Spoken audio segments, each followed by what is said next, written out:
Hello,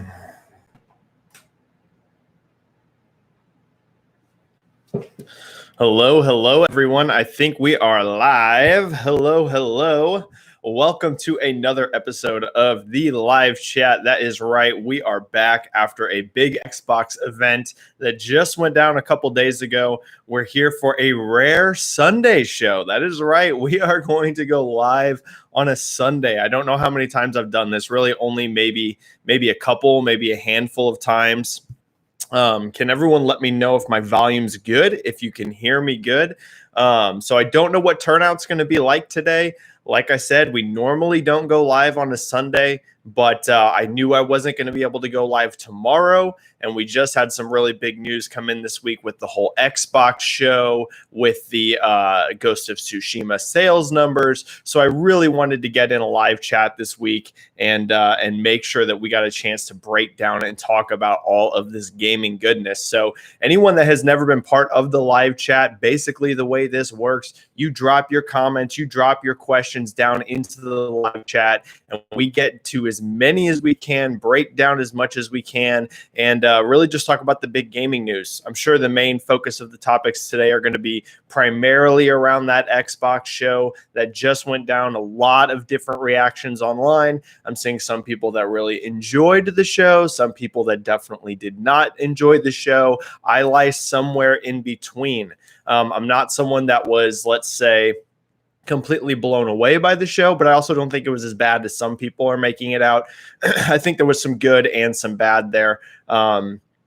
And yeah, Ghost of Tsushima, like I said, has now set a new record for the fastest selling PlayStation new IP for the first party studios this generation. So Ghost of Tsushima is off to some amazing sales as well. Happy for Sucker Punch. So yeah, make sure you drop those comments. Make sure you drop those questions. We're going to break down a whole bunch. We'll go live for about an hour today, hour and 15 minutes. That's usually how long the streams last. And we already got a bunch of comments dropping. So let me get to that. And let's get going, everyone. Thanks, everyone who's showing up for, like I said, a pretty rare Sunday show. So I'm not sure we'll get the amount of people we usually get in chat, but there's already tons of questions. So I think we're going to be plenty busy regardless. All right. Costas here, starting off the chat, and Costas is actually part of the reason we got this chat rolling today. Came up on Twitter and mentioned to me how it'd been a bit since we did a live chat, and I was kind of already thinking maybe we would do one today, and Costas gave us that motivation. So if it wasn't for Costas here, we would not be live, so thank you. Hi, I'm Benji. How much do you think Jak and Daxter Reboot would sell? More than Ratchet and Clank? That is an interesting question. So I know a lot of people have been speculating and theorizing, and I think there might even be a rumor floating around out there. I'm not sure if there is or not. I've just had a couple people hit me with this, so I'm guessing that there is some sort of rumor floating about that Jak and Daxter might be getting rebooted. I don't think it would sell more than Ratchet and Clank cost us unless it had like a really interesting hook to it. Jak and Daxter, did pretty well as a franchise, did pretty good. But Ratchet and Clank has just been so long running. Jak and Daxter, we've had that big gap for it, which who knows, maybe the big gap would help since it's been so long. But Ratchet and Clank has just been part of the public consciousness for so long. So many entries. We just got that kind of reimagining on PS4 that happened that sold very, very well for Insomniac. It did amazing. And if you look at the hype around Ratchet and Clank Rift Apart on PlayStation 5, that's really big. So cost us for now. I'm going to say I don't think a Jak and Daxter reboot would be more than Ratchet and Clank, but I think it could do well. If it was going to surpass Ratchet and Clank, I think it would have to have some kind of like really interesting hook to it. I don't think just like a straight up basic sequel with better visuals, but that's mostly the same game would do it. I think it would need something pretty new. Now, of course, if it had something pretty revolutionary, that could change my opinion completely. But for now, I think Jak and Daxter would do well, but not bigger than Ratchet. Keep in mind, Ratchet's had a movie, and you know what I mean? It just has like a lot more public consciousness than Jak and Daxter does. EPZ saying happy Sunday. Happy Sunday to you, EPZ. Thanks for being here. Elias Stapleton, one, this was the most important Xbox event in many years, and they showed a quote early build of Halo Infinite. Do you think that is true, or is it an excuse because of the big critics? So yeah, let's talk a little bit about what's going on with Halo Infinite. So online, this is being met very controversially, and I don't think there's anything wrong with that. My thoughts on Halo Infinite was I thought the gameplay looked very good. I actually really liked. We're going to go into gameplay first, then we are going to talk about those visuals. In terms of gameplay, really dug it. The most popular, the kind of best, most fondly thought of Halo games are like Halo Combat Evolved, Halo 3. These Halos had really big environments. They had really open kind of levels, where you could really play around with the sandbox and vehicles. That's kind of Halo at its best for many people, is whenever you have these big environments. So from a gameplay strictly perspective, I really dug a lot of what was being shown. Much bigger environments, some sort of open world going on with Halo Infinite. Now, we don't know the true scale of that, how big it is. Is it truly fully open world, or is it just kind of a section of the game? Is it different hubs? We're not 100% sure on that. But I liked the idea of Halo going more open again. Halo 4 in particular and 5 were kind of a little bit more linear. There was a couple bigger environments, but they didn't have, for example, like the big epic scarab battles that you had in Halo 3 and things like that, which a lot of people really missed from the franchise. So I think that was a good move by 343 to go big, to go open. I think that was a good move. Now, visually, this game definitely, at least for me, is not delivering how I was hoping. You go back and you look at the 2018 engine reveal for the Slipspace engine, and it looked just really good. If you go back and watch that now and compare it to the Halo Infinite footage we just saw, it's a big difference. It's not even actually close. It's not close at all. I realized that was just a engine concept video, and of course, the engine teaser isn't going to always be representative of the final game, but there's a big gap. It's not close. I don't think they look visually close at all. So visually, this game definitely was not the step up that I was wanting it to be at all. So my thoughts on Infinite are, I'm still excited to play it. It's not one of those things where it's like, oh man, I never want to play this game. It looks like trash. I don't have that opinion at all, but I'm also a Halo fan. What I think this video did is, if you don't like Halo, let's say you're someone that's just not into Halo at all, you're not a fan of Halo, I don't think this probably did much to convince those people to become fans of Halo, right? It still looks like Halo. I think if you're a Halo fan who likes Halo in general, you're still excited to play this game. But visually, it definitely didn't deliver the way I was hoping it would be. I think the way many were hoping it would be. This is cross-gen, but we were thinking next-gen Halo. So yeah, it's showing I would not give a home run to it all. I'm excited to play it, but I don't think they convince people that aren't Halo fans to just become Halo fans now. I don't think that it was that level of a showing. And in terms of, do I believe that it's an early build, keep in mind, it's definitely not finished, right? We're in July. This game's probably shipping in November. You can still do a lot in 4 months, but you can't just like radically revolutionize the way the game looks. There's some rumors that this build is from earlier in the year. Maybe I think the rumor that's floating around is it might even be from like February or something.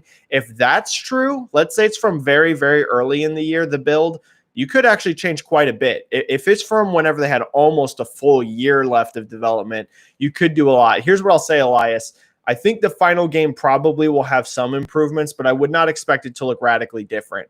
I think people thinking that, we're going to get to November and suddenly this is going to look like that original 2018 teaser trailer. I do not expect that at all. We're looking at a pretty far along version of the game now. So there might be some improvements, maybe some of the textures are going to look better. Maybe some of the, character models might be improved a little bit, but I wouldn't expect it to just be like a completely radically better looking game in November.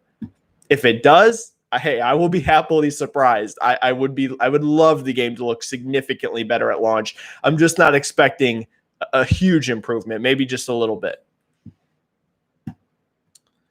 Timmer saying hi. Hello, Timmer. Thank you for the very interesting sales data that you've been putting up on Twitter. You do a great job of finding some really interesting sales tidbits. So keep up the great work, Timmer. Costas, do you think Ghost of Tsushima and Days Gone will both hit 10 million? Great question there, Costas. So for those that missed it, Ghost of Tsushima, let me pull up the official report here from Sony. One second. I should have had this already pulled up. Sorry. Okay. So Ghost of Tsushima has set a new IP record for PlayStation first-party studios this generation. It has sold 2.4 plus million copies in 3 days. That's an amazing achievement. It has surpassed the last record holder for new IP for PlayStation Studios this gen was Horizon Zero Dawn. And Horizon Zero Dawn did 2.6 million in 2 weeks. So basically in 3 days, Ghost of Tsushima almost sold what Horizon Zero Dawn sold in 2 weeks. That's staggering, right? That's really, really impressive, especially because, you know, this was set in like feudal Japan. It's set in a samurai setting. I think some people wondered how that would resonate worldwide. You know, there was reasons to believe this would do really well in certain markets, but then there was kind of a wondering, you know, how will this do? I would say like in Europe, for example, in some markets. Clearly, globally, this has been a complete smashing success for both Sony and Sucker Punch. It is by far the fastest selling game that Sucker Punch has ever developed. It's doing phenomenally well. I don't know if anyone saw my tweet over on Twitter about this, but I basically mentioned how Ghost of Tsushima in Japan in particular is doing outstanding. It sold over 200,000 units its opening week in just physical sales. That's higher than every Western developed PlayStation Studios exclusive this generation. You know, it's not the fastest selling exclusive for PS4 ever in Japan. If you look at games like Final Fantasy VII Remake, for example, which opened way, way higher, but, you know, that is a Japanese game. In terms of games developed in the West, you know, Sucker Punch is a Western studio. It's the fastest selling in Japan ever. You know, it's faster than The Last of Us Part 2, than Horizon, than Spider-Man, than God of War. So amazing result in Japan for Ghost of Tsushima. I'm sure those reviews helped a lot. It got really good critic reviews in Japan. So yeah, it's doing phenomenal. Do I think it's going to hit 10 million? Costas, yes. I think Ghost of Tsushima is going to hit 10 million. You know, for one, I think legs are going to be good. The overall, you know, opinion from people playing the game seems to be overwhelmingly positive. It did good with critics, but not outstanding, right? It was like a, you know, mid 80s Metacritic. Might have even been low 80s. I haven't checked again. It might have slipped a couple down. Last time I saw it, it was like around 83, 84. I haven't looked recently, so that might have gone down a little bit. I'm not sure. But with critics, it did well. But with players, like people that are actually playing the game, feedback seems extremely strong. So I think it's going to have good legs. This game's probably going to be enhanced on PlayStation 5. You know, whenever you look, it's coming out in the end of July. We're only a few months away from PlayStation 5. I'm sure they're going to want to have a patch to enhance the game on PS5. So it should still keep selling even into next generation. So Costas, I think 10 million is pretty much a lock for Ghost of Tsushima. I'd be shocked if it missed it after this good of a start. Days Gone is so much harder to know because we never got a sales marker on that. I'm going to say no to 10 million on Days Gone in terms of sales. But I could be off on that. Again, it's really hard to give estimates and predictions when you have no data to work on at all. Like with Ghost of Tsushima, I have that 2.4 million number in 3 days. So I have a basis to work off of. With Days Gone, we've never got a public number. So I think 10 million might be tough for Days Gone, but Ghost of Tsushima, yes. I do think Ghost of Tsushima will get there. FZ. Do you think Halo Infinite will have a battle royale? Epsy, I'm going to guess yes. It doesn't look like it's going to be at launch. 343 themselves have said no at launch. Like, they're not going to go down that route. They're kind of really focused on the single player campaign and, the regular traditional multiplayer. But battle royale is just such a huge genre. Halo is such a big IP, especially in the United States. If you look at how big Warzone has been for Call of Duty, for example, it's been just a phenomenon for success for the Call of Duty brand. I think it'd be a missed opportunity to not do a Halo battle royale. I'm not the biggest battle royale kind of guy. I've kind of messed around with a few. My personal favorite out of the ones that I've played is Apex Legends. I really do like Apex Legends, but I'm not like a giant battle royale guy. But there's no denying it's huge, right? It's a gigantic genre. And I think it would be a missed opportunity. So Ebzy, I would say yes, not at launch, maybe like, a year after launch or something like that. You might see a battle royale, because if you notice, 343 have said that Halo Infinite is a platform. They're going to support it for years and years and years. They said there's no sequel going to happen like quickly within 3 years or so, right? This is probably going to be like a 6, 7 year, it might even be like the whole next generation that they support Halo Infinite.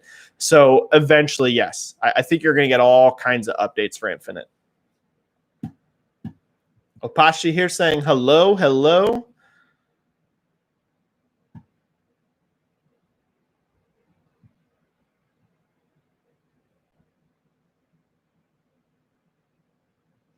A couple of people here, like Elias and Luis, saying they don't think that the Infinite was an early build. That's how the game's going to look. Like I said, I kind of land that way too. It might have some improvements, but I'm not expecting like a shockingly better looking game at launch. You might see a little bit. Games even with 4 months. 4 months, you can do quite a bit. If you've ever looked at some of the stories about games that kind of came together last minute, The Last of Us, for example, the original The Last of Us, apparently at Naughty Dog, that game was internally kind of in a lot of trouble until like that last few months of development. It all kind of came together. They were able to squash a lot of the bugs and get everything really tight in those last few months. That actually does happen in some game development. I'm not going to just assume that Halo Infinite's going to just significantly be better at launch, but there is that possibility. But I lean towards it's mostly going to look like this with maybe just a little bit better. HD Sash. What's up, Benji? Do you believe Sony Studios have one more secret first-party studio release for PlayStation 5? I think you're asking at launch. Let me make sure I'm reading that right. Yeah, release title. So I'm guessing you're saying, does Sony have one more launch? I believe so, HD Sash. I don't know if it's a secret game. It might even be one of these games that we have already seen announced. I do think they have something besides Spider-Man for launch, though. What that's going to be, remains to be seen. I have some ideas on what I think that probably is going to be, but I'm not going to sit here on stream and say that because I very much could be wrong. But yes, I think that they do have something besides Spider-Man at launch. Whether that's going to be one of these big games or maybe some of these smaller games that they kind of showed, more the mid-tier AA games at their PlayStation 5 showcase. Yes, HD Sash. I do think we have something else at launch for PS5 besides Miles Morales. And I expect we will hear what that is in August. Yes. But again, I'm not sure it's a secret game that you haven't heard of. Might be one of those that was already announced. Kieran Buckley. Hi, Benji. Do you think Rare should have shown off Everwild yet? Because it sounds like they don't even know what the game is going to be. Yeah, let's piggyback off of this, actually, with the whole Xbox showcase. Remember how at the beginning of the stream, anyone that's been here since the beginning of the stream, I said there was some stuff I really liked about the Xbox show, and then there were some things I definitely did not like so much. And this is one of the things that I didn't really like about the Xbox show. Let me get a drink really quick, and we're going to talk about this because Everwild ties into kind of my overall issue. Let me grab a drink. All right. So, the good stuff. I really am excited for Avowed. Like, I'm really excited for that game from Obsidian. I'm really excited for Fable. Like these are announcements that I am very excited for. Everwild, what they shown looks gorgeous. I'm excited to play Everwild, but here's my problem with the Xbox show. And Kieran, you're hitting it right on a nail on the head. So many of these games, it appears, are very far away and very early in development. Rare themselves have said that Everwild, they're still trying to figure out the gameplay. It looks gorgeous visually. I think it's an absolutely beautiful looking game, but Rare themselves aren't even really sure how it plays yet. Avowed and Fable appear to be CG trailers. That was a lot of Xbox's show. I think a lot of these games are 2022, like far off, not even next year.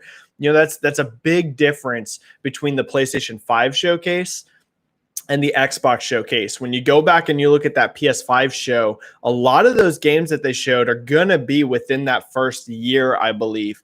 We already have Miles Morales confirmed for this holiday. We already have Horizon Forbidden West confirmed for 2021, so next year. Ratchet and Clank, from what I've heard, is very far along, so I expect that to be, you know, within the next 12 months of launch, within that 12-month window. So I think Ratchet's going to be within that first year. You know, a lot of these games that Sony showed are going to be kind of within that first 12 months. Microsoft announced a lot of projects that I believe, from what we're seeing, are very far away. You know, maybe one or two of those slip into 2021, but like none of those were even confirmed for next year. They were just CG trailers with very far off. Everwild in particular wasn't. You know, Everwild was an in-game trailer, but like I said, Rare themselves have said they don't really know how it plays, so they still have a lot of work to do on that game. Yeah, Kieran, it was that was my biggest issue. I think if, you know, the negativity you see around this show, I think it would have been drastically different if we saw what Avowed is, if we saw what Fable is, right? I think the reaction would be completely different. Let's say the Fable trailer, instead of being CG, it was like what we saw with Horizon Forbidden West, where, yeah, it's a lot of cinematics and stuff, but you watch that Horizon trailer and you get a good idea what the game is, right? You're seeing the in-game visuals, not direct gameplay, but you're getting an idea for the world, the universe. With stuff like Avowed and Fable, you don't really have any idea what it is, except for the fact that, you know, we've seen Fable before, but you don't know what's new, what's different. And I think that's really what held back the Xbox show is, yeah, so many of these projects appear to be very, very early. I'm excited for a lot of what Microsoft announced, but I have no idea when I'm going to be playing them or even what they are. So I think that's my biggest criticism of the Xbox show, is that so many of these announcements were sort of nebulous. You know what I mean? Not a ton of information there. Costas, do you expect Gran Turismo 7 to challenge Gran Turismo 3 in terms of becoming the best-selling in the Gran Turismo franchise? You know what's interesting, Costas? I'm not a huge Gran Turismo guy. I've always preferred, or I shouldn't say always, I should say, you know, in the recent times, I've really preferred the Forza games than Gran Turismo. Didn't get into Gran Turismo Sport, for example, but I play pretty much all the mainline Forza games and the Horizon games. I just really like Forza. But you know what? Gran Turismo 7, at least on social media, places like YouTube, for example, it's had a huge turnout for a racing game. Like very, very good. I think on just the PlayStation channel, the trailer for GT7 has been viewed like over 6 million times, which for a racing game, that's really, really good. You know, racing games don't do the kind of views typically that the big action games get or the big RPG games get. So clearly Gran Turismo 7 is getting a lot of interest from people. Casas, do I think it'll challenge for the best-selling ever Gran Turismo? I don't know about that. You know, the racing genre, at least in general, isn't as big as it used to be. If you go back, you know, to the PS2 and PS1 gen, racing was just bigger than it is now. But I do think you're going to see a huge resurgence, Costas. I think GT7 is going to sell far above what GT Sport did, for example. So good. That it's looking good for GT7 for sure.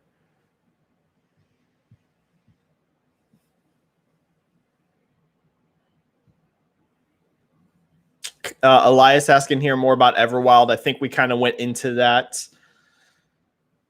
Bunch of people saying hi. Hans saying, love your insights. Thank you, Hans. Moist and Delicious saying hi. Hello, hello, hello. Tons of people saying hi. It's great to see everyone. Thank you for the turnout. We're up into the 70s on a Sunday. I really had no idea how this chat was going to go. I didn't know if we were going to have 10 people here or not. So thank you, everyone. We've had a good turnout for a random Sunday.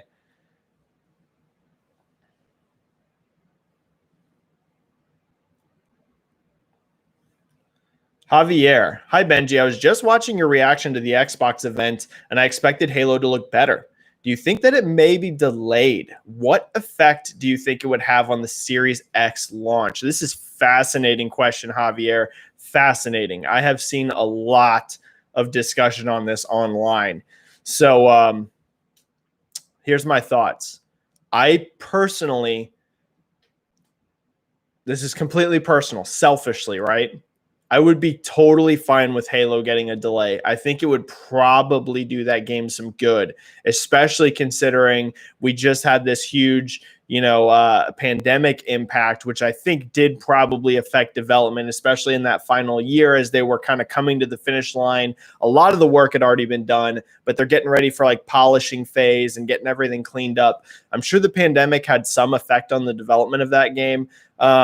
I think even a 6 to 12 month delay would do Halo Infinite probably a lot of good, but I don't think they can do it. I don't think they can launch Series X without Halo, especially because it appears that they don't have anything else big exclusive launching with the Series X, right? Forza's not, Everwild's not, Avowed's not, Fable's not. You look at all the games Microsoft announced, none of those are launch titles. It's all about Halo Infinite. I don't think they can delay it, Javier, because then you're going to launch your brand new console without a big heavy hitter. A lot of people have different thoughts about Miles Morales in terms of, it's not Spider-Man 2. This is kind of like an in-between game. It's going to be a little bit shorter. It's kind of based off the original map from Spider-Man 1, I'm sure with some differences and enhancements, but, it's kind of the same setting. It's a new story, but not as long as what Spider-Man 2 story is going to be, but the metrics are giant, right? Spider-Man is going to be huge. It's going to be really, really big this holiday.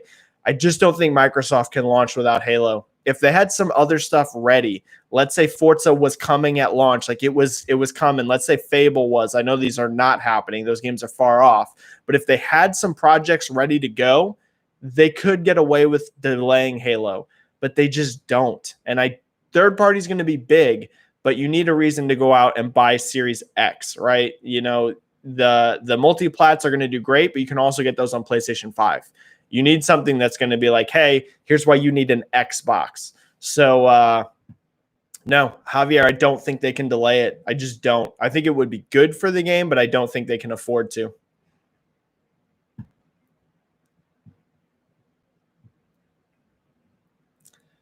Elias, I think I've kind of given my thoughts here, but you're just asking, what do you think about the Xbox event? Critics online, good. There's good ones as well. But what you're saying, Elias, is that you feel like it's just an okay event. That's how I feel too. I think it was okay. Good announcements, but just nowhere near enough information on those announcements. Nowhere near enough. So, and they were all very far away mostly. So, I'm excited for Forza. I'm excited for Everwild, excited for Fable, but we got a long wait for all of those, it appears. Moist and Delicious. What do you think the rumored PlayStation Legacy franchise revival will be? I'm thinking it might be Killzone or SOCOM. Yeah, so this is a rumor that's floating around that PlayStation, they have one of their legacy franchises is coming back in a big way on PS5. Some people are saying it's Jack and Daxter. Some people are saying SOCOM. There's a lot. There's a lot of IP they could go with. I personally would love to see another Killzone game. I don't know if Sony considers that legacy because we did get a PS4 game for Killzone. We got Shadowfall. Now, granted, that was at launch, so it has been a while, but I don't know if that's technically considered legacy yet, considering it's a while back, but nothing crazy. SOCOM I could see. Actually, I really could see a SOCOM game. I don't know. That's a tough one, Moist and Delicious, just because there's so many IP that it could be from Sony. I'd love to see another Killzone. SOCOM would be cool. Jack and Daxter would be cool. There's a lot there. There's a lot they could dive into.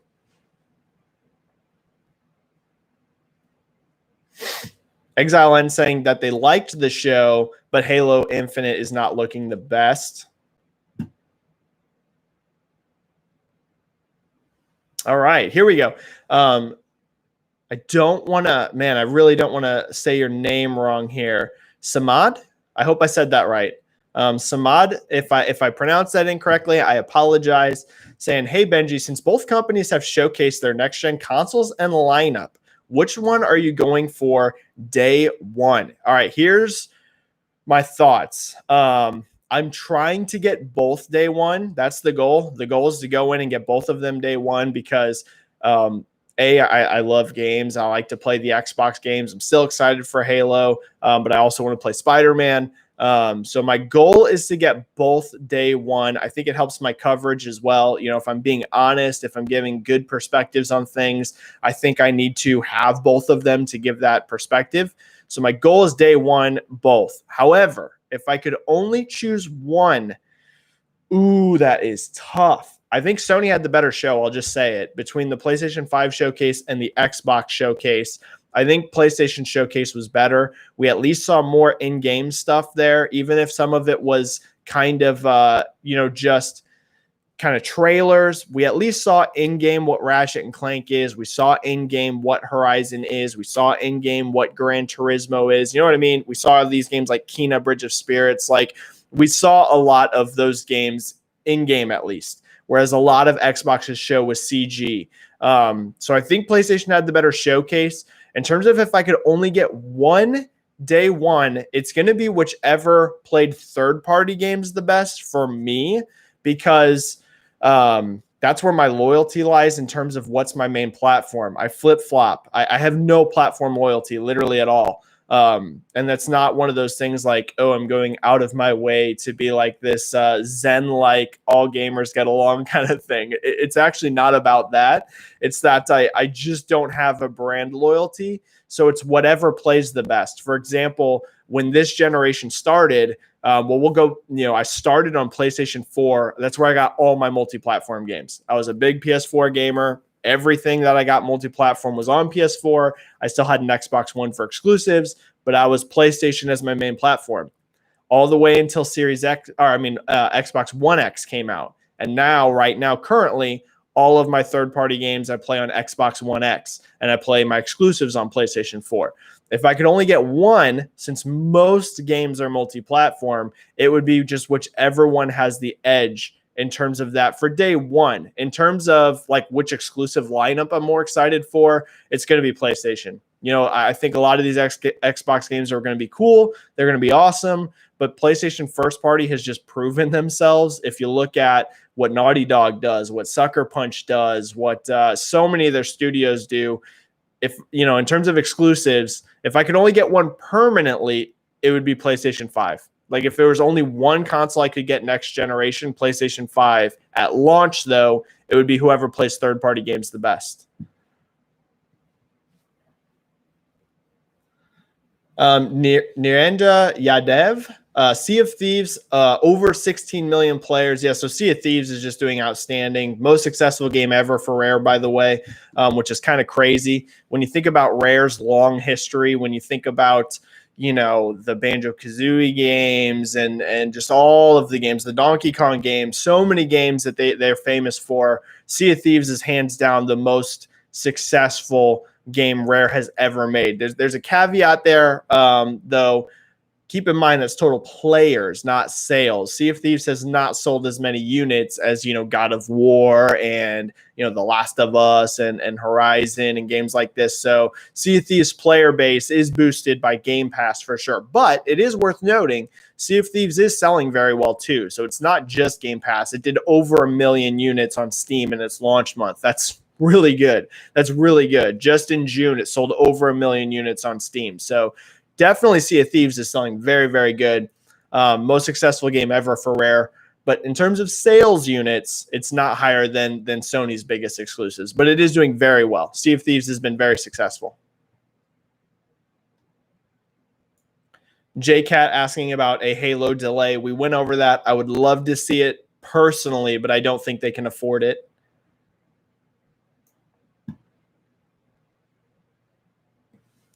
EPZ, do you think Naughty Dog / Sony Interactive will remaster The Last of Us 2 for the PlayStation 5 like they did for the original PS4? I think it will be enhanced, but I think that's just going to be a patch.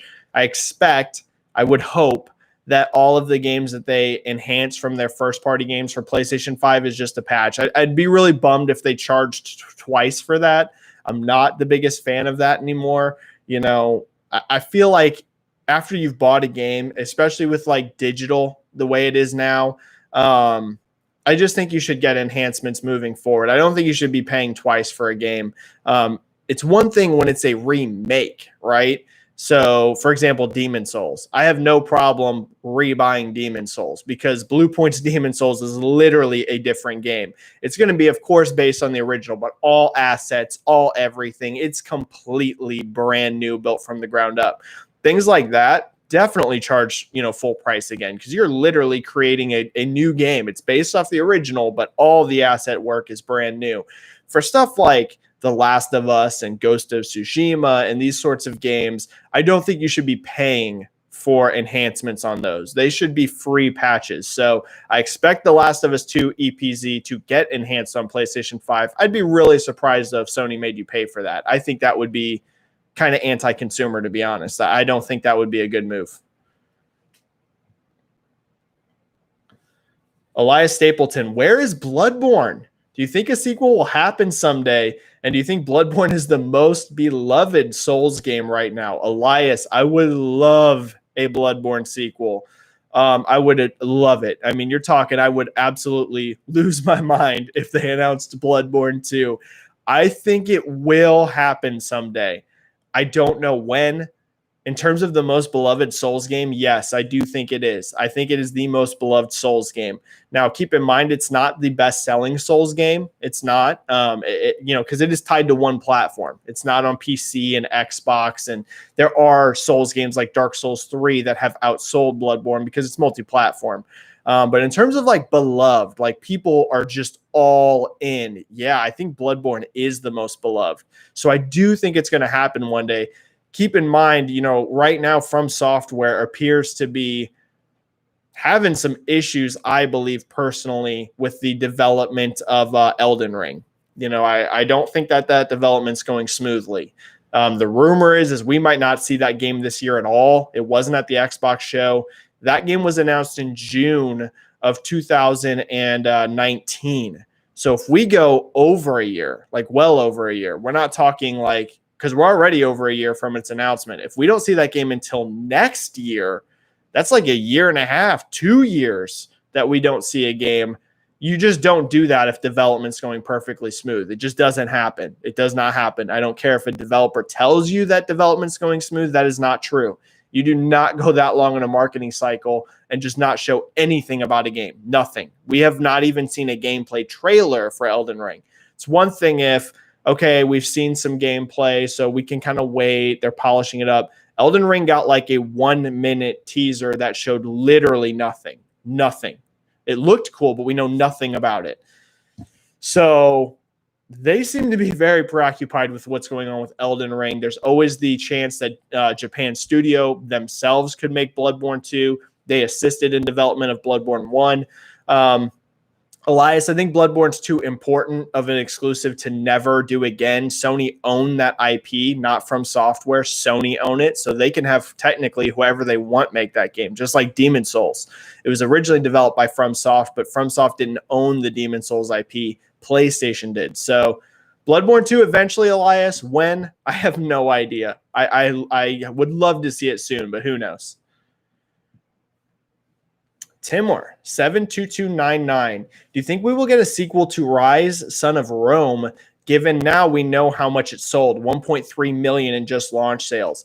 Timur, we know that at one point they were exploring a sequel. I believe the rumor was it was going to be the Knights of the Round Table. I believe that was the rumor that was floating around. I think actually some stuff even leaked about that game in terms of internal design documents. Now, I could be misremembering that, but I think so. I think the Rise sequel set in the Knights era was originally planned. I would love to see it, Timur. I'm not sure who owns that IP. Maybe you know. I'm not sure if Microsoft owns Rise or if, oh my goodness, my brain. Come on, Crytek, or if Crytek own Rise. I'm not 100% sure on who owns the rights. I'd love to see it, Timur. It, like you said, it sold well at launch, actually. It just doesn't appear to have had legs. I think that's one reason why a sequel was kind of canned. I think it did pretty good out the gate, but then dropped off very quickly. So maybe Microsoft was a little worried to fund another one.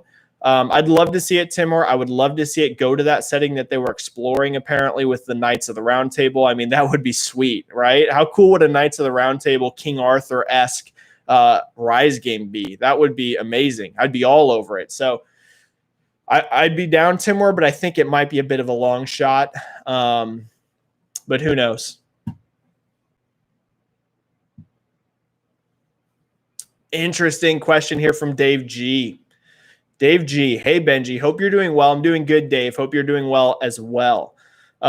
Is Microsoft not concerned with selling consoles as games will play on Xbox One? So 2 thoughts here, Dave. Firstly, I had one tweet that kind of blew up. I think I tweeted it yesterday, and I was talking about how, for people that say, hey, I don't need an Xbox, console. I'm just going to play this game on PC. And I said, that's actually playing right into Microsoft's strategy. I feel like sometimes people say that as like a gotcha, but it is most definitely not a gotcha. Microsoft is fine with you playing their games on PC. And what I mean by that is realistically, a lot of those people that are just PC gamers were never going to buy an Xbox anyways. Now, there is some overlap of that, right? There is a percentage of people that are hardcore PC gamers that also buy Xboxes and also buy PlayStations. There is most definitely a group of people like that. But in general, a lot of people that are hardcore PC gamers, that's what they play. They play PC. So to be perfectly honest, I don't think Microsoft's losing much on console sales much at all by putting their games on PC. I just really, really don't. I really don't think so. And I think Sony's kind of realizing that as well. And one of the reasons you're seeing them test the waters with Horizon. I think Sony in particular has a stronger case for still keeping most of their games console exclusive because they are the market leader. They're so big globally, whereas Microsoft is really big in markets like the US and the UK. So I think Sony has more of an argument to keep their games away from PC at launch and bring them out later. But in terms of Microsoft specifically, they're already so tied to PC in general. Microsoft's always been more of a software company than a hardware company. So I just think it's fine. I think it's completely fine that you don't buy an Xbox and you play that game on PC. And eventually Microsoft is fine with you not even playing it on PC and instead playing on xCloud on your phone. Their strategy is just different. Microsoft and Sony have really divulged moving into next generation. They've completely moved in opposite paths, which is interesting because if you look at like the 360 and PS3 generation, and even I would say the first half of the Xbox One and PS4 generation, people used to joke and call them the HD twins. That was kind of like a running nickname because they were so similar. They had different exclusives, but in general, like the platforms felt very similar. Not so anymore. They're just going in different directions. Sony's doing these single player, third person, story heavy games, very little multiplayer. I mean, let's look at their recent titles. Ghost of Tsushima, 0 multiplayer. The Last of Us Part 2, 0 multiplayer. Days Gone, 0 multiplayer. Death Stranding, some kind of like weird online interaction, but it is not a multiplayer game. Like I could just go on and on and on. They just don't do multiplayer right now. Whereas Microsoft, Sea of Thieves, multiplayer, you know what I mean? Completely different strategies. So I just don't think Microsoft particularly care if you buy an Xbox. They want you to buy Xboxes, people that are in the console space, but it's not do or die for them. In terms of specifically with Xbox One, that seems to have been maybe somewhat a little bit of PR speak on the behalf of Phil Spencer here. I'm a big Phil Spencer fan. I actually really like the guy. I think he's a good representative for gaming. But Dave, if you noticed, he kind of talked about, he's been talking so much about cross-gen and how it's such a good thing. But if you look, it does not appear Fable is going to be on Xbox One. It does not appear that Avowed is going to be on Xbox One. It does not appear that Forza is going to be on Xbox One. So Dave, I think they're going to be dropping Xbox One sooner than they kind of implied. 2021, it's very clear. I think that everything coming out in 2021 is probably still going to go to Xbox One. But starting in 2022, Dave, looks like a lot of those games they announced are not going to be Xbox One. They're just going to be PC and Series X, it appeared. Sorry, I know that was like a really long answer, but I thought we had to kind of break that down. There's a lot there.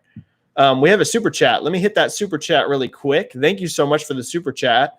And we will get back to your questions, but I never want to miss a super chat. So let me hit this one.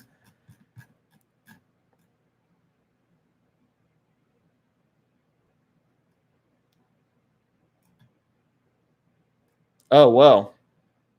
I missed something here. Apparently someone in the feed's going crazy. I don't know what's going on here. Sorry. Let me there we go. Sorry. I put someone in timeout. So and deleted the posts. Sorry about that, everyone. We do not have a mod currently because SplitEnd89 could not make the mod. So I apologize for all of the messages that just got spammed into chat. Had no idea that was going on. This is the rare chat without a mod. Wound up. I appreciate the super nice super chat. That's an incredibly generous donation. Thank you, JCat. You did not have to do that. But thank you for making me aware of what was going on in chat. Thank you so much. The person has been moderated. So I apologize for that. Apologize. All right, let me go back up to your questions. But thank you again. You did not have to give that generous of a donation for the chat.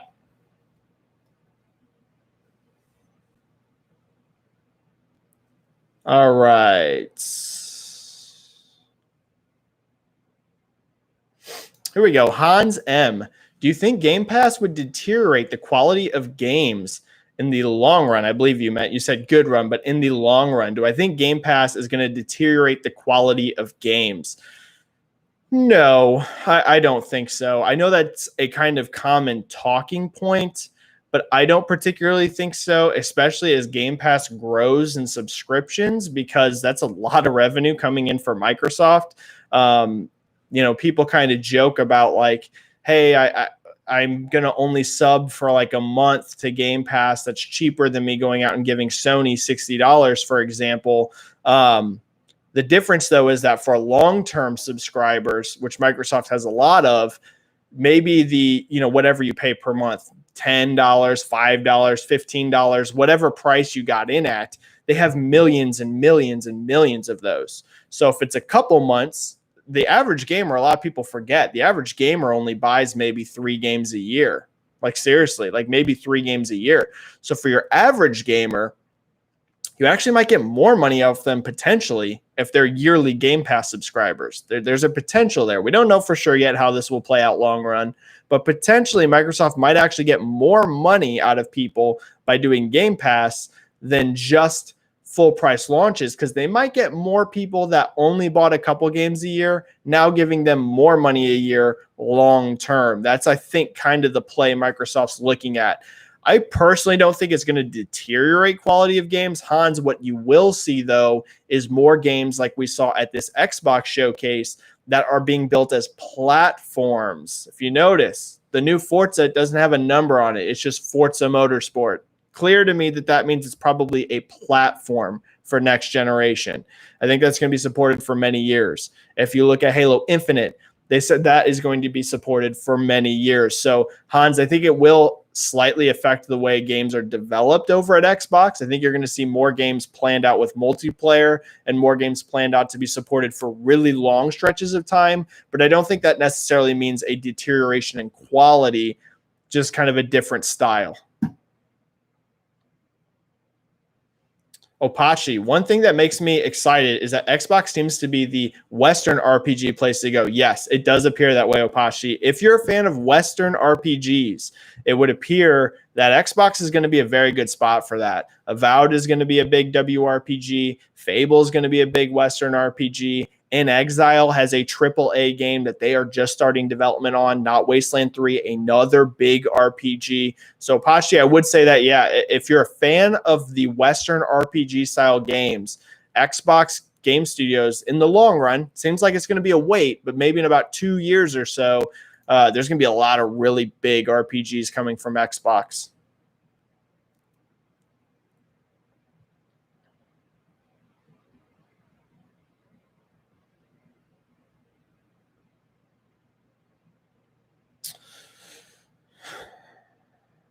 Let me see. Sorry, we've been going for 50 minutes here, so I'm going to be slightly more selective on some of the questions, just because we still have a lot. There's still a lot of questions, and I want to make sure we hit some more. So I'm not going to hit every single question in chat. I'm going to start really picking out ones that are really, really interesting. But thanks everyone for your questions. I'm going to get to as many as I can. Sam L. Do you think Microsoft has an ace up their sleeve? I want to see them do well and compete. Definitely, there's still a lot they haven't announced, right? I think we have 9 of their 15 first-party studios with games announced. So I guess it would depend on what you mean as ace up their sleeve. Clearly, there's still a lot of stuff in development over at Xbox we haven't seen yet. I mean, a lot, right? The Coalition haven't shown their next game. Compulsion hasn't shown their game. We know studios, like I said, like In Exile are making a AAA RPG. So, like, there's a whole lot of stuff still to be announced. In terms of an ace, you know, it's just gonna depend on what you're looking for. You know, I think Jez Corden, I hope I said his last name right, he made a really good point on Twitter, and it met with a lot of mixed backlash, and even I got caught up in the backlash over it, but I think it really rang true, to be honest with you. I think Jez was spot on. He said that you know, if you want those Sony style games, I just don't think that's going to come from Xbox. And I agree with that. You know, the Xbox fan base could be, you know, the really hardcore invested ones might be yelling, hey, we want our versions of The Last of Us and stuff. But I just don't think that's going to happen.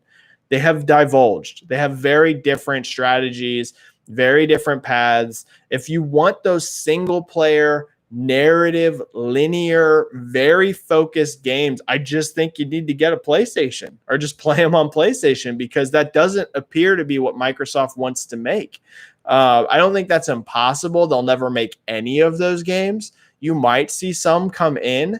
You know, Microsoft does let their studios kind of do what they want, but it's clear in general they're looking for open worlds. They're looking for Western RPGs. They're looking for multiplayer games. Like, so Sam, it would just depend on what you mean as an ace up their sleeve. Do I think all of a sudden they're going to whip out 3 games that look like God of War and The Last of Us? No, I do not. I do not expect that in any way, shape, or form. But do you mean, are there going to be some cool multiplayer stuff? Is there going to be some really cool open world RPGs and things like that? Yes, Sam, I think so. So I think people need to just kind of realize that. I think it's been kind of like a slow realization that's happening, but Xbox and Sony, they're just going to make different games, because you don't see Sony making many of the games that Microsoft does either, right? It's not a one-way street. It's not like, hey, Microsoft's not going to make their The Last of Us. Well, Sony's also not making their version of Sea of Thieves. Like, you know what I mean? Maybe some people don't care about Sea of Thieves that are on the PlayStation side, but Sea of Thieves has over 16 million players, so a lot of people do. So they're just different things. Sony's not out there making Sea of Thieves type experiences, and Microsoft's not out there making many God of War or The Last of Us type experiences. They're just different games, different strategies, and different development. Kieran with a Nintendo question. Yeah, we haven't had a whole lot of Nintendo news. I know some Nintendo fans. I've had a couple tell me like, "Hey, where's the Nintendo stuff?" It's just been a tough year to kind of cover Nintendo, to be honest. There hasn't been much news. There hasn't been many directs. We've had a couple like minis, but to be honest with you, like the minis aren't ultra interesting for me to like do tons of information on. A little bit, but we just haven't had those big blowouts. It's been there's been amazing stuff to talk about for sales. I've been covering the hardware sales and Animal Crossing, but yeah, it just hasn't been an exciting year for Nintendo news. But here's one from Kieran. If the Mario Remaster Collection is real, would you be interested in revisiting old 3D Mario games this holiday on Switch? Kieran, yes, because some of those I have not played. I have never played Mario Sunshine. I know that's gonna be offensive to some people. If that's part of the package, I've never played it. I've never played Mario Galaxy 2. I played Mario Galaxy 1. I have no idea if it's rumored that the Galaxy games are part of this, but I've never played Mario Galaxy 2. So, Kieran, yeah, I'd be very interested because some of these games I've actually never played. So I think it would be huge, too. I think it would sell very, very well because a lot of people haven't played those games. You're talking about, especially like in the case of like Sunshine and stuff, those were on the GameCube. That was a really long time ago. So, yeah, I think it'd do really, really well.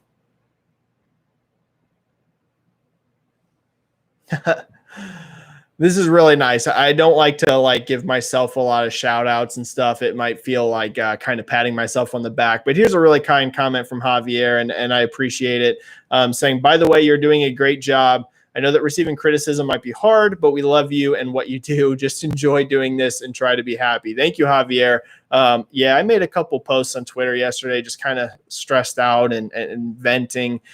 It's just been a tough couple weeks online. The console wars have just heated up to the next level. They are intense right now, I can tell you. And it's not just me feeling it. A lot of people I talk to that have pretty big Twitter feeds have also told me they've been experiencing just some crazy stuff on the feed. And it can get discouraging. I'll be honest, it just can. 90% of people are amazing. Like, seriously, 90% of people I truly believe are awesome. But man, you get that 10% that are just console wars, not fans, just so intense. And yeah, it can be draining. It can be draining to deal with. So thank you, Javier. It makes sense. We're about to start a new console gen, so they're ramped up, right? People are really ramped up as we head into the next generation of consoles. So I understand why people are so engaged with console wars right now, but I can tell you as someone with a decent sized Twitter feed, I have over 13,000 on Twitter. It gets intense. It gets intense. Joannie. Hey, Benji or Joni. Do you think the PS5 has the potential to outsell the PS4 or maybe even dethrone the PS2 in terms of sales? I think if Sony dominates next gen, they have a chance of doing so. Joni, for now, I actually don't think PlayStation 5 is going. It might not even outsell the PS4, to be honest with you. It's tough to say. We have not gotten even zero data for sales yet, right? If you go back and you look at sales predictions before the PlayStation 4 and Xbox One came out, they were all over the place too. So it's so hard to predict a new generation before it starts. But Joni, I would say, I don't know. I don't know that PS5 can outsell PlayStation 4. I definitely think it will not outsell PS2. Who knows? That maybe we go back in 6 years and look at this and laugh that I said that. It's always possible something blows up, especially with emerging markets. There are markets that are now getting stronger that didn't used to be. So it's possible, Joni, but I really do still think Microsoft is going to be a lot more competitive next gen, especially in the US. I talk about this all the time here on YouTube and on Twitter. The numbers aren't public, so the NPD numbers, so a lot of people don't realize it. But in the US, the PlayStation 4 and the Xbox One are very close. I mean, very close. They're the closest they've ever been. There's never been a generation before this where Xbox and PlayStation sales were so close. So a lot of people don't realize this, but Microsoft can very easily outsell the PlayStation 5 in the US next gen. That doesn't mean I'm predicting they will. I'm just saying the gap is not that much to make up. We're talking, folks, in terms of market leader, a very small gap. Xbox could easily flip that. Doesn't mean they will. It means they can. So there's always the chance that you see a dip in the US for PS5 compared to PlayStation 4 if Microsoft do well next gen there. So, Joni, I would say PS2, I'm very doubtful the PlayStation 5 outsells. PlayStation 4 is possible. I'm just not confident in it. So it could not. I think PS4 could go either way. I'd be shocked if it outsells PS2 though.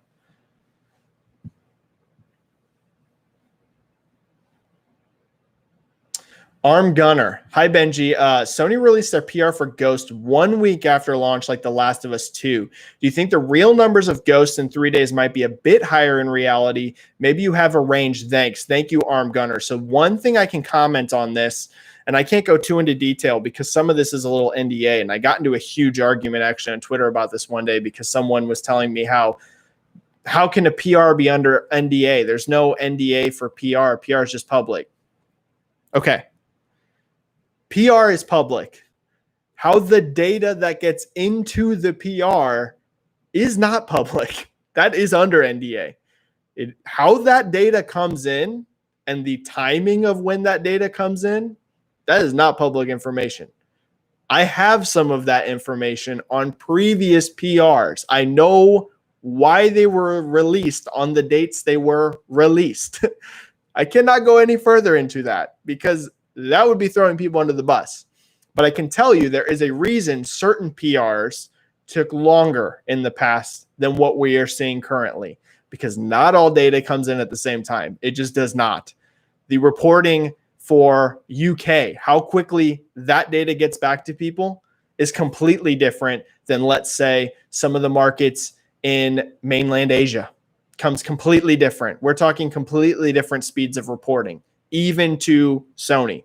So anyways, to get that off of my chest, in terms of that, the PRs was released very quick. It's within 1 week. We know it's over 2.4 million. That's what they said. They said over 2.4, just like Sony said over 4 million for The Last of Us. That just means they know it sold at minimum that number.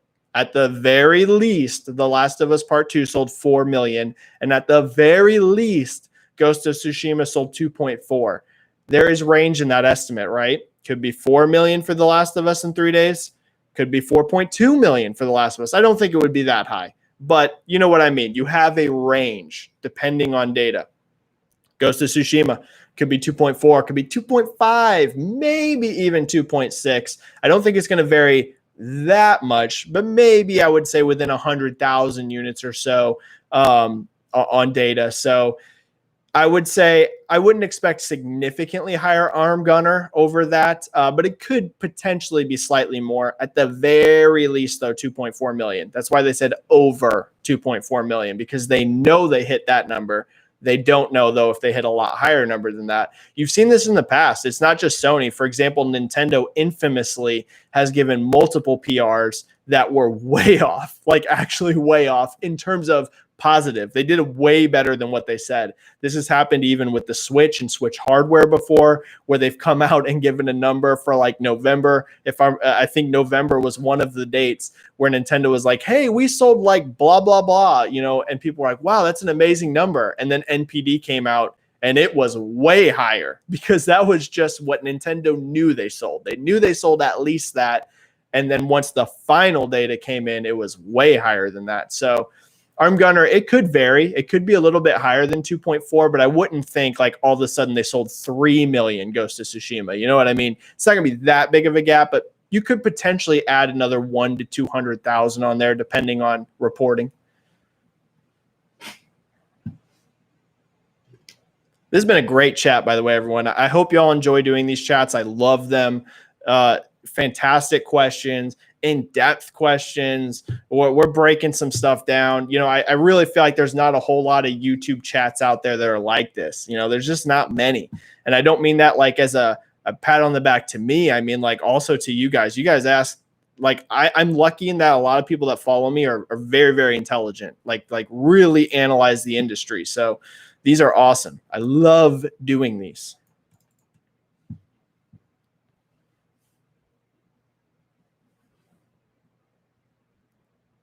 Interesting. Silence PP7. Do you see Sony or some other publisher doing another crossover game? I think a Jack and Daxter and Ratchet and Clank game would do well, or a Crash and Spyro game from Activision. This is interesting, Silence PP7, because we've seen these like crossovers do really well in other media, right? If you look at Avengers is huge because you have so many like superheroes teaming up, and you have Other people try to do crossovers like the Monster Dark Pictures universe, which kind of crashed and burned. But I think it would be cool. I think it'd be fun. Crash and Spyro would be money, I think. I think a Crash and Spyro game would do real big. It would be interesting. It would be interesting to see more crossovers. People clearly like them. Will we get some? I don't know, but it would be cool. It looks like possibly that Remedy is doing that. So, spoiler alert, cover your ears if you want to know nothing about Control. I'll give you the thumbs up here in just a second once spoilers are over. But if you haven't played Control and you want to know nothing about it, this is like expanded material, but it's not, it's not the core story. But anyways, 3, 2, 1, spoilers.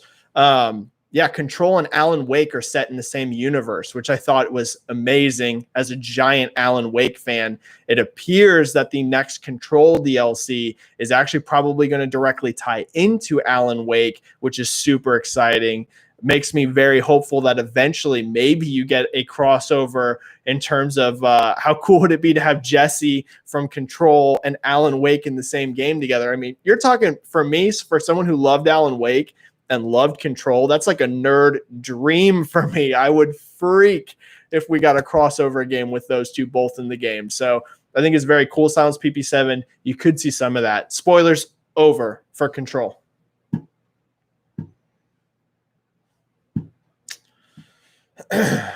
Opachi, Avowed or Fable? What are you more interested in? Why? For me, Opachi, it is Fable, because I love Fable 1 and 2. Absolutely love those games. And I love Playground Games. The developer, they make the Forza Horizon games, which are my favorite racing games of all time. So for me, Opachi, it's Fable. I have such an attachment to that franchise. But Avowed looks cool too, and Obsidian's really good. So don't get me wrong, excited for Avowed. If I could only pick one, though, it would be Fable. Portal player, do you think 2.4 million is good for Ghost? Yeah, it's amazing.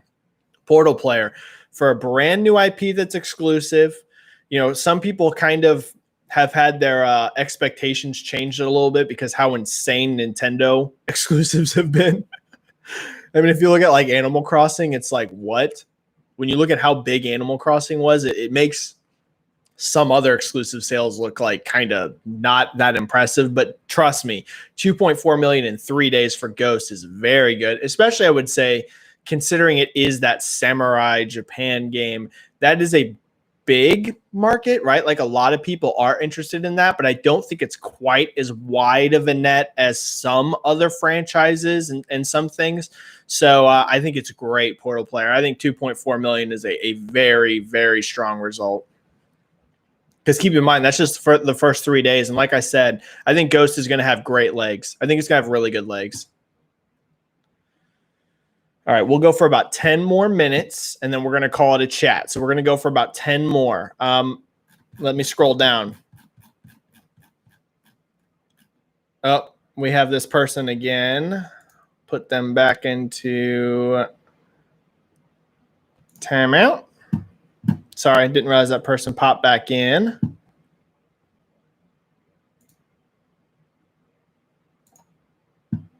All right. Alex, is there really no mods here? No, there's not, Alex. It's the Wild West in the Benji chat right now. It's the Wild West. Hey, it's just making us all value how awesome Split End 89 is. I apologize for anyone that's having to read any stupid stuff, but it's there's no mod. There's no mod right now.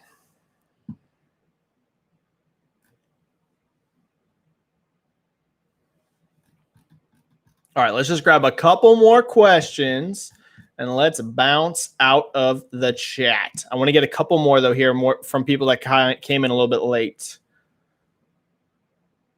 Judge Doom here with a good question. Is Hellblade 2 and the rumored Perfect Dark not the more linear-focused games? Judge Doom, Hellblade 2, yes. Perfect Dark, I don't think so. It depends on how that game looks. I think it's going to be not as narrative focused. I could be wrong. I'm sure it's going to have a storyline and stuff, but what I mean is I think that's going to probably be big open hub environments, really, really gameplay focused in terms of like sandboxy kind of stuff. Some of the stuff that's kind of come out of that in terms of like hiring lists and stuff is like a lot of gadget focused and things like that. So Judge Doom, Hellblade 2, yes, I'd say Hellblade 2 is your closest like example of a quote, quote, Sony style game. Perfect Dark, I think, is going to be a little bit more upbeat, like not quite as dark and dreary. The Sony games are very serious, right? Almost all of them, actually, when you look at them. The Last of Us Part 2, very like serious, mature game. God of War, very serious story game. These are good. I love these games. These are literally among my favorite games this generation. But you know what I mean? There's like a Sony style. They have like a very intense story, linear, dark at times type thing. At least this gen. You really saw Sony go that direction this generation. I think Perfect Dark is going to be a little bit more upbeat, a little more sandboxy, a little more maybe like bigger open environments. So kind of for Perfect Dark, but I'd say Hellblade 2 Judge Doom is right on. Hellblade 2 is that's your kind of Sony comparison, probably.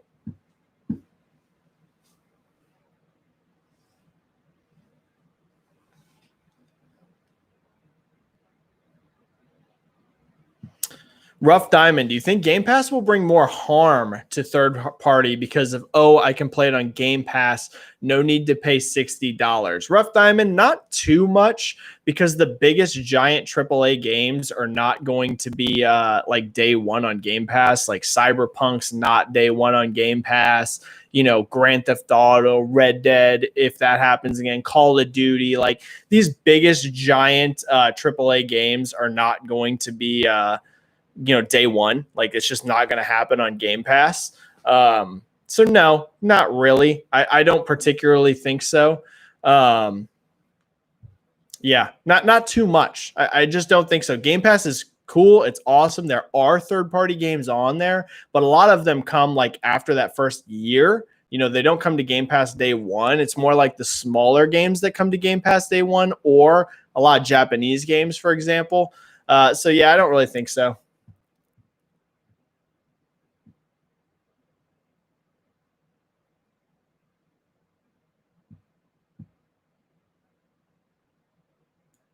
Ruger, is it safe to say Horizon and God of War are both well over 10 million now? Yes, they both are. They're both well over 10 million sold. Maybe even closer to 15 million.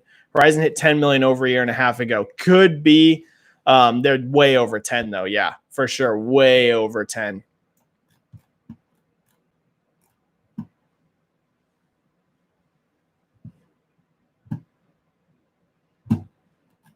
All right. Are we good? We'll go one more. Let's pull one more question. One more.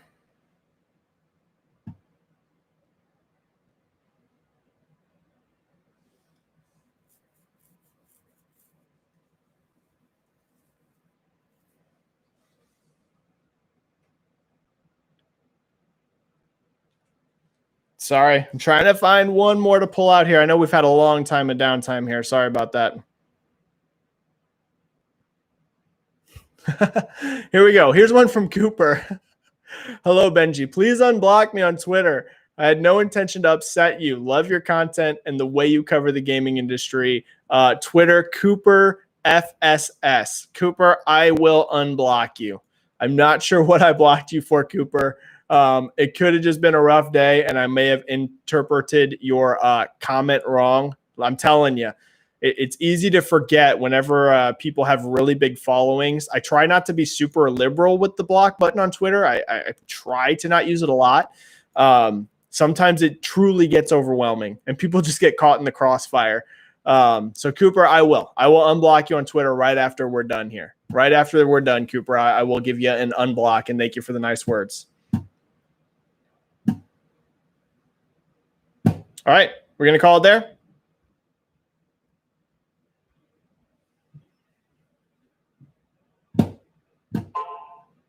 All right, here we go. Ruger gets the last one. Ruger's always part of the chat.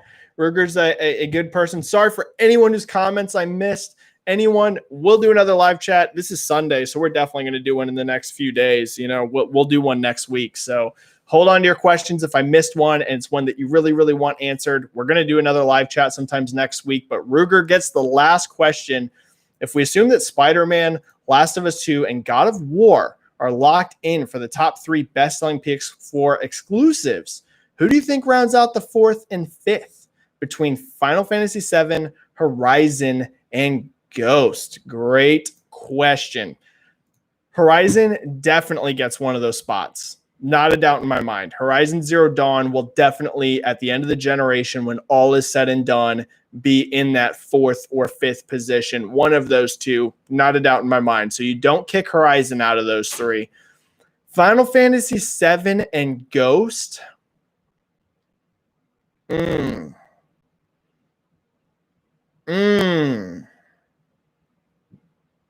Can Ghost outsell Final Fantasy VII?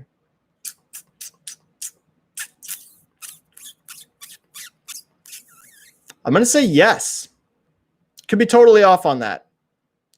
I think if I had to boot out of those, if we say those are the top 5, because I agree with you that Spider-Man, Last of Us 2, and God of War will be top 3. And I definitely feel positive Horizon's not getting kicked out of that top 5. So between Final Fantasy VII and Ghost, I think Ghost will edge Final Fantasy VII because Final Fantasy VII had an explosive launch, especially in Japan, but JRPGs typically don't have the greatest legs. And Ghost of Tsushima has had a very good launch and I think will have very good legs, especially being an open world game. That genre, it does very well in sales, especially long term. Look at the legs on Horizon. Look at the legs on other open world games like Grand Theft Auto and Red Dead Redemption. And you could go on and on and on. Open world games sell really well. So I would say I think Ghost can do it. Ghost might slip into that top 5. All right. Thank you, everyone. Thanks for coming to another live chat. We had way more people here actually than I thought we were going to get. So thanks again, everyone. If you're new here, make sure you hit that subscribe. If you're not subscribed to the channel already, we do these chats once, sometimes twice a week, but usually about once a week. And yeah, we break it all down and we talk about games and game sales here. So make sure you hit that subscribe button if you haven't already. Like the video if you do like doing these live chats and you want them to keep growing and getting attention. The like button actually, helps the YouTube algorithm. Funnily enough, the downvotes do as well. So people that dislike this video, it's a bummer, but you're actually kind of helping me out with engagement because the way YouTube generates it, likes and dislikes all go into the same pool in terms of engagement. So thank you everyone for coming to another episode of the live chat. I'll see you next week here on YouTube. If you follow me on Twitter, I'll see you real soon. Thanks everyone. Stay safe, play some games, and I will catch you soon. Bye.